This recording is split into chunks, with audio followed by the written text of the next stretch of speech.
Hello there, my name's Tim Walter and I'm a geomancer. That is somebody that basically interrogates the energy of a space or a place, say a house or a place of work, to see if there's any detrimental aspects about that house or place that is affecting the people living or working in there. And then what we do is we rebalance those energies to be positive rather than perhaps negative. Now, some of the terms that I'm going to be using throughout these videos on my channel here on YouTube are a bit nebulous and a bit woolly and a bit fluffy. Energy, for example, is a term that actually, strictly speaking, is not accurate, but it's a word that we all use and understand to mean the emanations of whatever that affect people. Energy itself, per se, really means a force that can effect change. So whether you think that's accurate or not, I don't know, but it's not, strictly speaking, it's not accurate. But energy is what we work with. And what I'm particularly about as a geomancer is working with subtle energies of place and of people. Now, the subtle energies of people is about looking at the energy that surrounds us all the time, this biomagnetic field that we are surrounded by, which is otherwise known as our aura. You may have heard of the chakras, the 7 basic chakras that we're mostly familiar with, starting from the base chakra, goes all the way up to the crown chakra. These are energy centres, primarily sort of focused off the spine, and they seem to be associated with some of the major organs. So, okay, that's not what I wanted to speak to you about today. What I wanted to say in this very short little video, first one for a little while, and I apologise for that, is actually just to explain the difference between a ley line and an earth energy line. Okay? So, if we think about this, I get asked this a lot, and a lot of people get confused by these terms.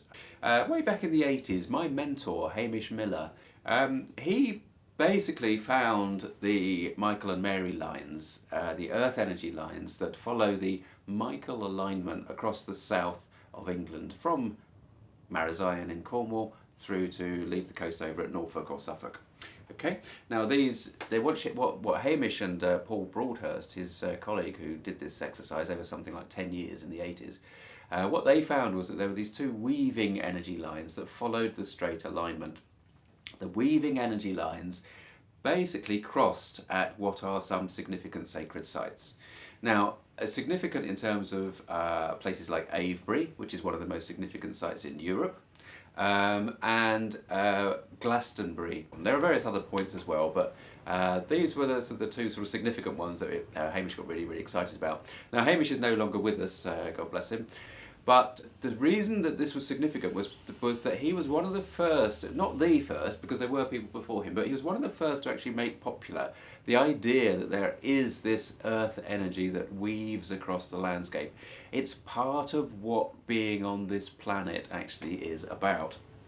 We as a species have grown up with this earth energy, and it interacts with our auric fields. It's as simple as that. We've grown up in tandem with it. And the really interesting thing that I will be talking about in other videos is the way that our ability as co-creators to manifest the reality that we experience, so that falls in line with things like Esther Hicks's teachings from Abraham.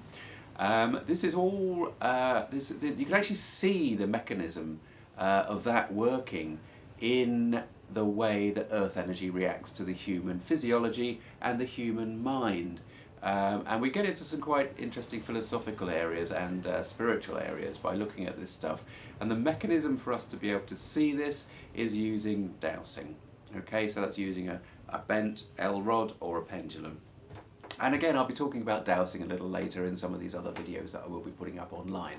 Right, okay, so there. I'm talking there about earth energy lines. They weave across the landscape like rivers.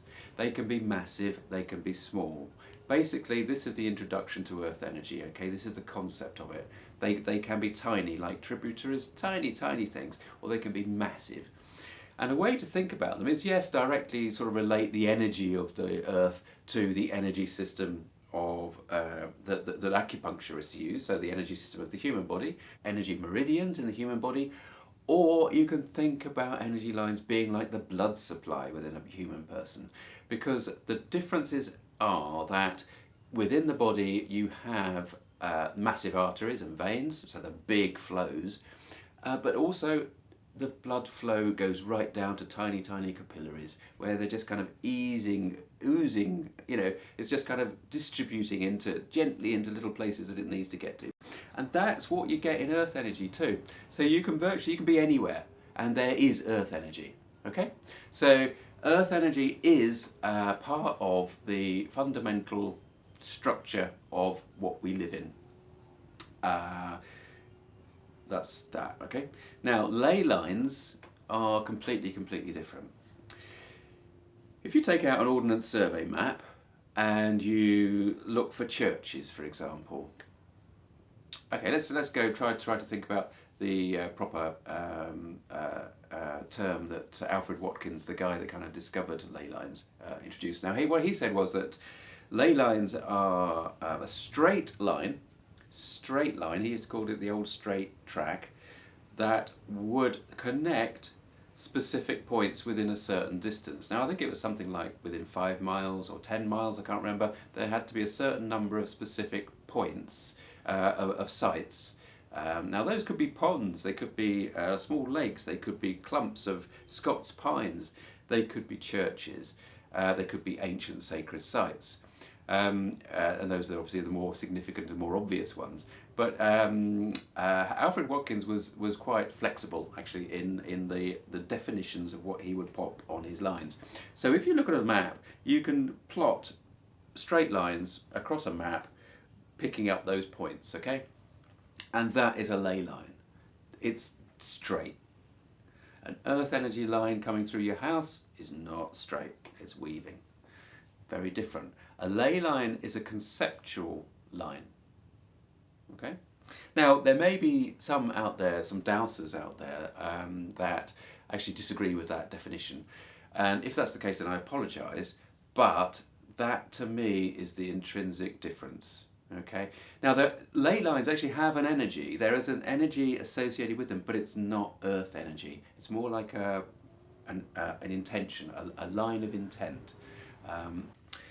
Earth energy is more significant and tangible because earth energy affects people. When you get an intense energy line, somebody that's sensitive to it can actually feel it. You can literally, even I, who am not particularly sensitive, can feel when approaching an earth energy centre or a power centre or the edge of a line. Okay, you just have to be very, very mindful and very tuned in to what your hand or your body is picking up. Somebody that's very sensitive, a very clairsentient person, somebody that senses things very deeply with their body, can actually feel these energy lines like electric shocks. There's some great footage I shot some time ago of Tom Graves, who's a lovely researcher, done a lot of work in earth energy. And he's demonstrating dowsing down at the Avenue at Avebury, and as he crosses these lines he gets a shock, he flinches. It's not a very pleasant experience for him. That is not something that he's making up. So the way that these earth energy lines can be detrimental for people living in a house that might be adversely affected by them is that even if the person doesn't detect those energy lines on a conscious level, isn't aware of it, their subconscious system is picking it up, and they are trying to put up barriers to defend against the detrimental effect on their system. So the subconscious of the person being affected is working overtime, and that becomes a tiring process for that person. And eventually that tiring stress, if you like, on the person's system can manifest in an illness. Initially it tends to start just as a kind of like a change of emotion. So quite commonly, when we've cleared a space and the affected person no longer has that influence on them, they will tend to be a lot lighter, a lot brighter, a lot calmer. It's almost like sometimes people say, well, I've got my old wife back, or I've got my old husband back, or he hadn't laughed for such a long time. It's these sort of things that really they play deeply on the emotional level.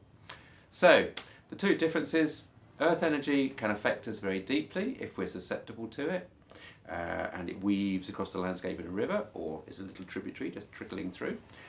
Ley lines, straight alignment, can't see it, but you can pick them up on maps. there you go, that's the basic difference. Hope you've enjoyed that.